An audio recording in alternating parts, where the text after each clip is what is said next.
नमस्कार, news India आप देख रहे हैं। मैं आपके साथ सागर मिश्रा। एक बड़ी खबर इस वक्त की, खेल मंत्रालय ने भारतीय कुश्ती संघ को सस्पेंड कर दिया है।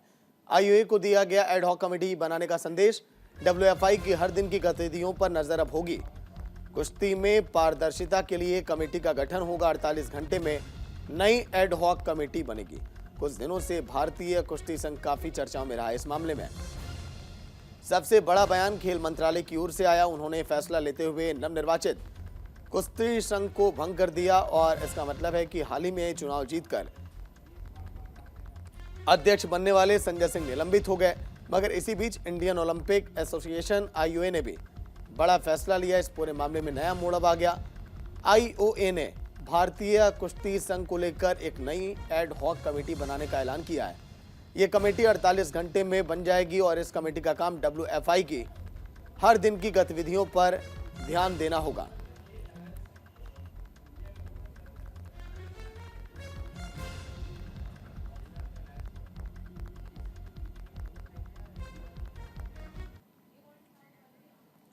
वहीं खिलाड़ियों के विरोध के बीच खेल मंत्रालय एक्शन में। नए कुश्ती संघ को निलंबित कर दिया गया। खेल मंत्रालय ने भारतीय कुश्ती संघ को रद्द कर दिया। डब्ल्यूएफआई अध्यक्ष संजय सिंह को बड़ा झटका लगा आज के दिन। संजय सिंह अब नहीं रहेंगे डब्ल्यूएफआई के अध्यक्ष।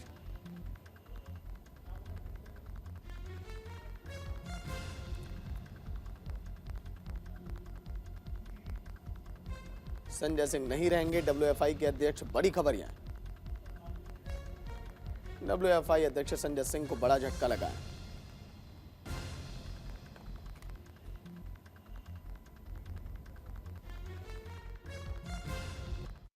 भंग हो।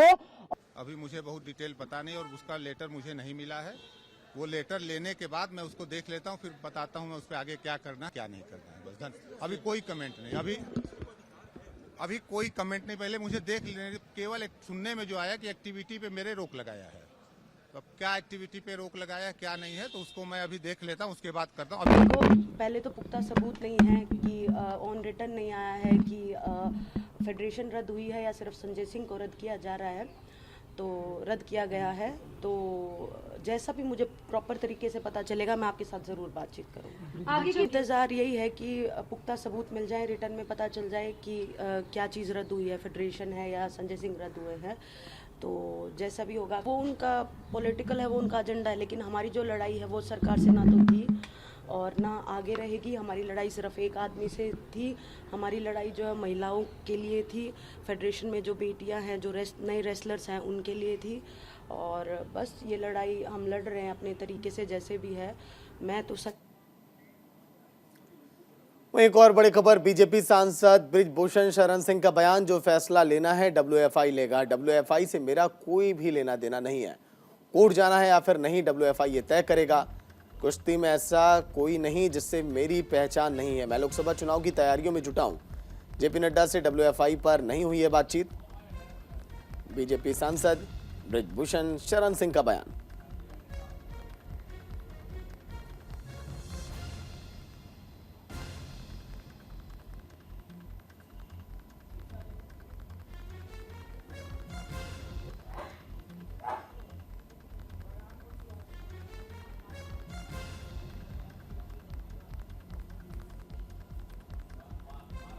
जेपी नड्डा से डब्ल्यूएफआई पर बातचीत नहीं हुई। बीजेपी सांसद बृजभूषण का यह बयान सामने आया।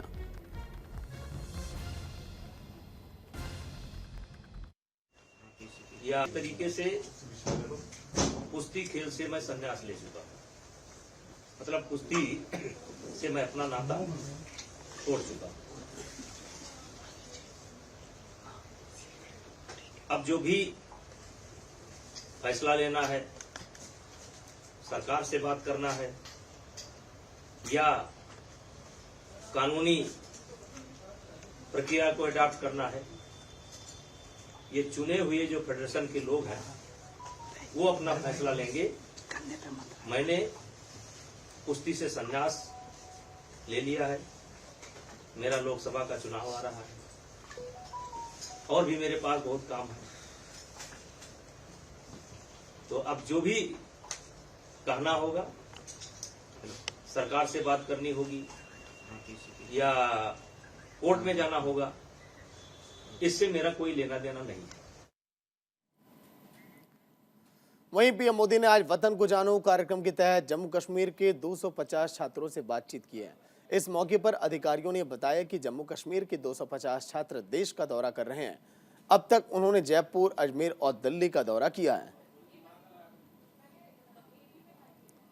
दिल्ली के दौरे पर हैं जम्मू कश्मीर के 250 छात्र। जयपुर और अजमेर का वो दौरा भी कर चुके हैं।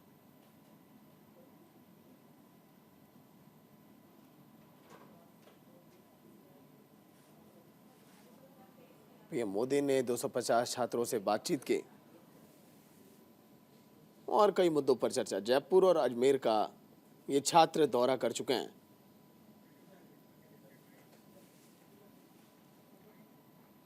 वहीं हरियाणा के गृह मंत्री अनिल विज ने कांग्रेस में हुए बदलाव पर तंज कसा। उनका कहना है कि राहुल गांधी पर अब पार्टी को भरोसा नहीं रहा, इसीलिए इंडिया गठबंधन ने भी उनकी जगह खड़गे का नाम पीएम कैंडिडेट के लिए सामने लाया।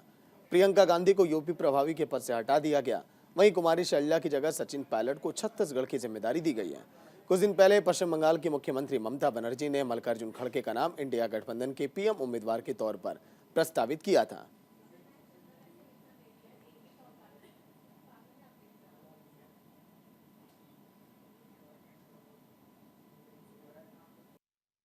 से राहुल गांधी और प्रियंका गांधी की ताकत का पता लग गया, इसलिए उनको हटाया गया।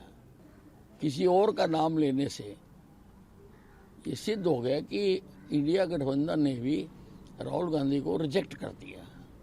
उनको सोते जागते उठते आते जाते सब जगह अडानी नजर आता है। राहुल गांधी और प्रियंका गांधी की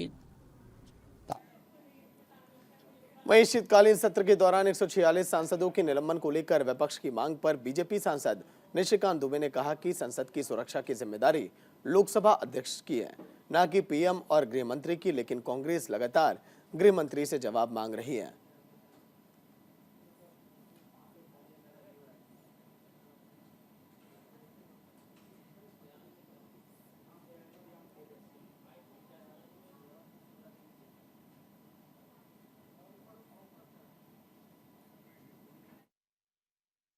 आकर कहा ये रूल्स पार्लियामेंट की जो सुरक्षा है वो सुरक्षा लोकसभा सेक्रेटेरिएट और लोकसभा अध्यक्ष का ही अधिकार है। जैसे मान लीजिए कि देवघर में अभी हम खड़े हैं, देवघर में कोई लॉ एंड ऑर्डर का प्रॉब्लम हो जाएगा तो आप क्या प्रधानमंत्री और गृह मंत्री जी का इस्तीफा मांगिएगा?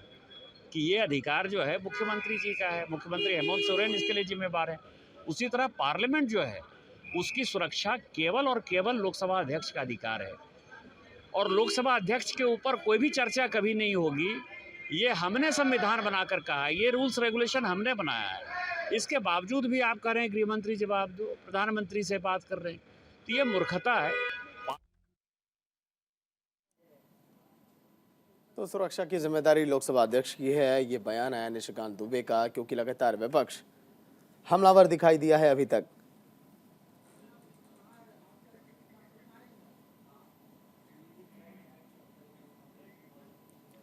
वहीं राम जन्मभूमि अयोध्या में रामलला का भव्य मंदिर बनकर तैयार हो चुका है। इस बीच मंदिर के उद्घाटन, रामलला के अभिषेक और प्राण प्रतिष्ठा की तैयारियां जोरों पर हैं। मंदिर में रामलला के प्राण प्रतिष्ठा के लिए 22 जनवरी 2024 की तारीख सुनिश्चित की गई है, जिसे लेकर अयोध्या को भव्य दिव्य बनाने की तैयारियां जोरों पर हैं। इस पर हमारी टीम ने अयोध्या पहुंचकर तैयारियों का जायजा लिया है। देखिए रिपोर्ट। रामलला के प्राण प्रतिष्ठा की जो तारीख है वह नज़दीक जैसे जैसे आ रही है वैसे वैसे अयोध्या में कुछ नया देखने को मिल रहा है।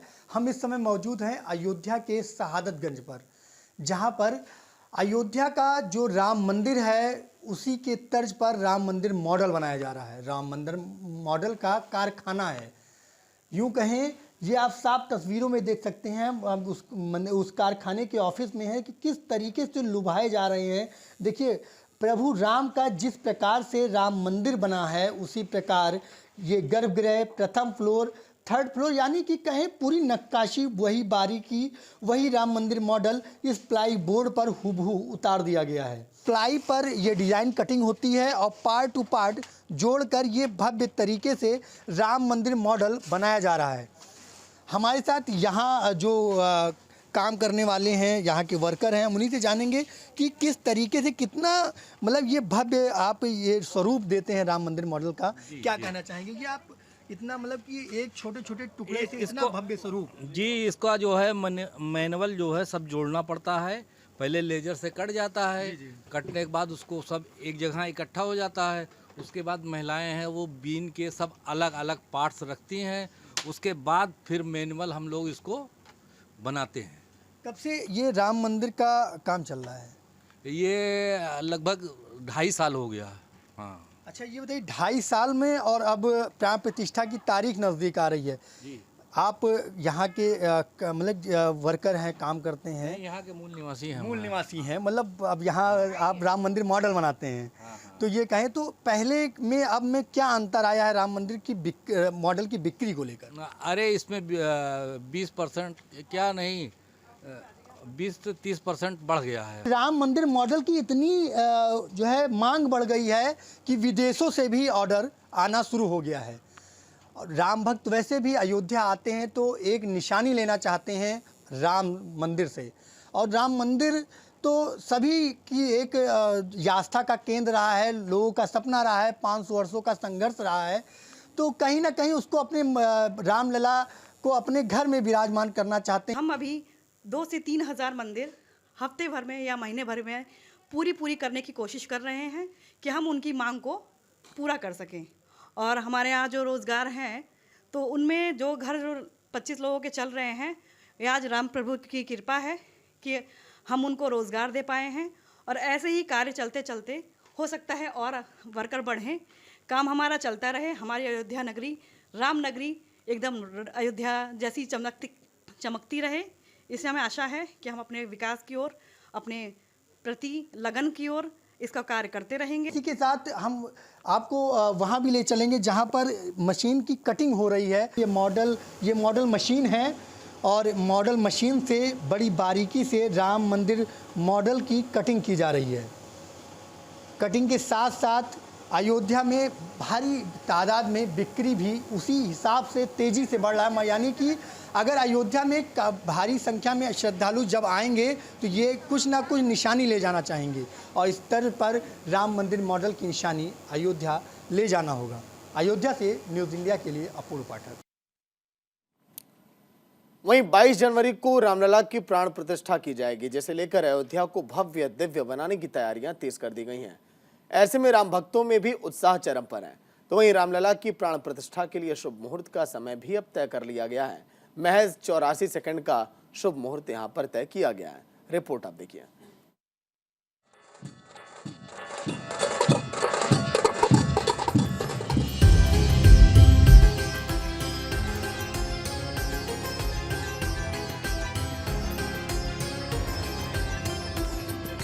जैसे जैसे 22 जनवरी नजदीक आ रही है, वैसे वैसे राम की नगरी को भव्य दिव्य बनाने की तैयारियां भी तेज कर दी गई हैं।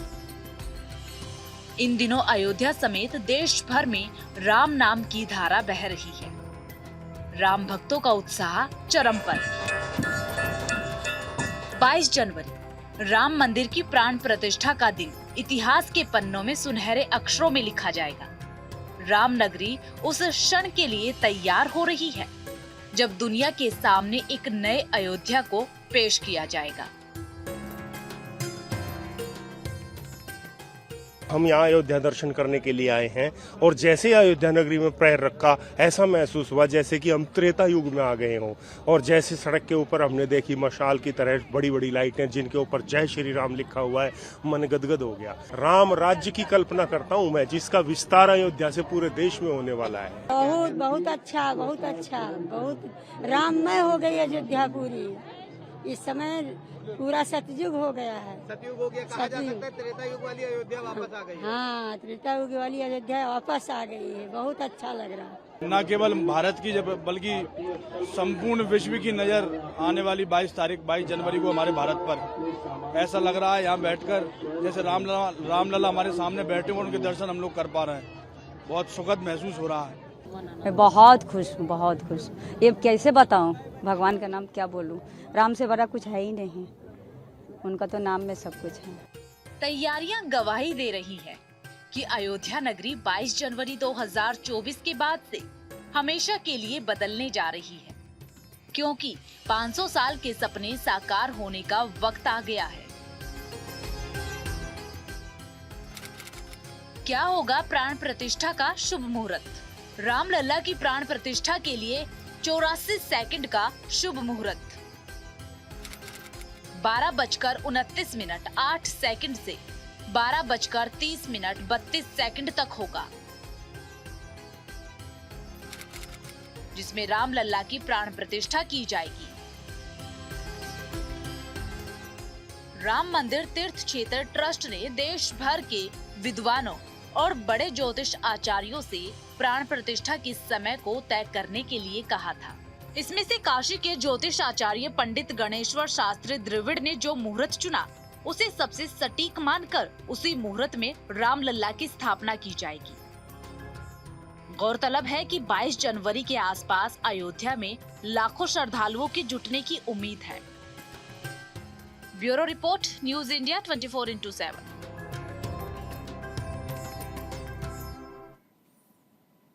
वहीं बीजेपी नेता शहनवाज हुसैन ने इंडिया गठबंधन पर निशाना साधा। उन्होंने कहा कि ये फोटो सेशन अलायंस है। चुनाव के समय सभी अलग अलग चुनाव लड़ेंगे और अंत में जीत पीएम नरेंद्र मोदी की होगी। सुनिए आप। एक दूसरे का हिसाब करने लगते हैं, तो इस अलायंस में सपा के लोग तो आ रहे हैं, कांग्रेस के साथ बैठ रहे हैं। सपा कांग्रेसियों को कुछ नहीं समझते और कांग्रेसी सपाइयों को कुछ नहीं समझते, वो बसपाइयों को ही माई बाप समझते हैं। तो इसलिए वो उनके लिए इंतजार में बैठे हैं और पूरी तरह इनके बीच में खटपट है। चुनाव आने दीजिए, ये सब बिछड़ेंगे बारी बारी अलग। वहीं यूपी के बुलंदशहर से एक बड़ी खबर, पुलिस और बदमाशों के बीच मुठभेड़ हो गई। मुठभेड़ में एक बदमाश को गोली लगी है। घायल बदमाश को हॉस्पिटल में एडमिट किया गया। पुलिस ने कुल 6 बदमाशों को गिरफ्तार किया। ट्रांसफार्मर से बिजली के तार काटकर ये चोरी करते थे। फिर जब पुलिस ने देखा तो ये भाग रहे थे, लेकिन उसी दौरान वहां पर मुठभेड़ हुई।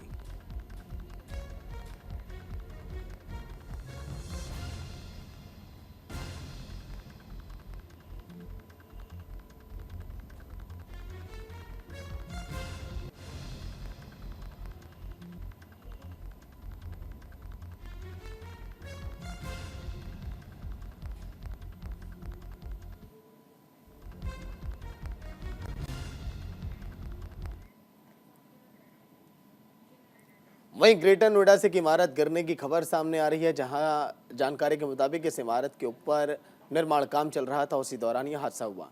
इमारत के मलबे में एक परिवार दब गया, 2 बच्चियों की मौत हो गई, जबकि आधा दर्जन से ज्यादा लोग वहां पर घायल हो गए। कड़ी मशक्कत के बाद ग्रामीणों ने घायलों को हॉस्पिटल में एडमिट कराया। पुलिस मौके पर पहुंची और मामले की जांच अब की जा रही है।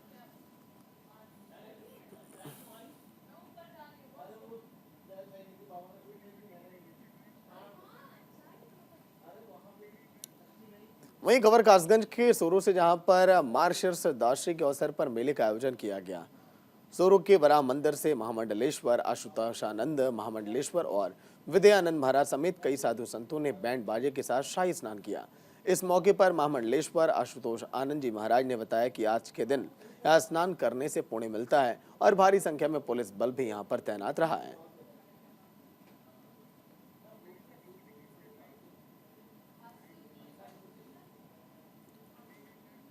वहीं यूपी के मुजफ्फरनगर में पुलिस को बड़ी कामयाबी हाथ लगी। पुलिस ने 24 घंटे में हत्या का खुलासा किया। 2 आरोपियों को गिरफ्तार किया गया। 2 दिन पहले शिमले के जंगल में बोरों में इनका शव मिला था। जमीन के विवाद के कारण इनकी हत्या की गई थी। हत्या आरोपियों ने बिजली का करंट देखकर इनकी हत्या की थी।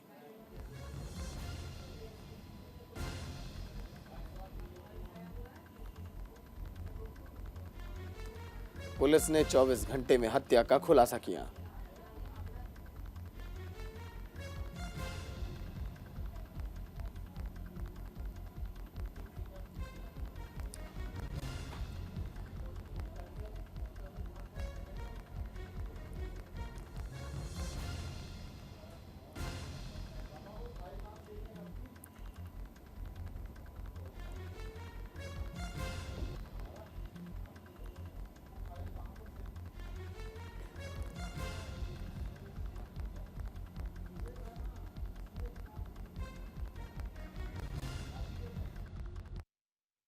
नई मंडी थाना क्षेत्र के शाहपुर चौकी के अंतर्गत 21 तारीख की सुबह एक अज्ञात शव जो कि बोरे में पाया गया था गन्ने खेत में, और इसका मुकदमा जो अपराध संख्या 411/23 थाना शाहपुर में दर्ज किया गया था। तो जो घटना का अनावरण करने के लिए क्षेत्राधिकारी और थानाध्यक्ष के नेतृत्व में एक टीम बनाई गई थी। इस टीम द्वारा घटना का 24 घंटे के अंदर ही सफल अनावरण करते हुए पाया कि जो मृतक पिंटू और भागचंद था, जिसकी लाश पाई गई थी, उसके भाई लालवीर द्वारा इसमें मुकदमा पंजीकृत कराया गया था। निकल के आया कि मृतक का भाई लालवीर और इसमें जो अब दूसरा दुनिया के साथ ही साथ देश भर में भी चारों तरफ क्रिसमस की धूम है। क्रिसमस के मौके पर देश भर के चर्च को रंगीन रोशनियों से सजाया गया। साथ ही बाजारों में भी क्रिसमस की रौनक देखने लायक है। वहीं रंग बिरंगी रोशनियों से बाजार सराबोर है और दुकान तरह तरह के उपहारों से भरे पड़े हैं। क्रिसमस को लेकर लोगों में भी काफी उत्साह है।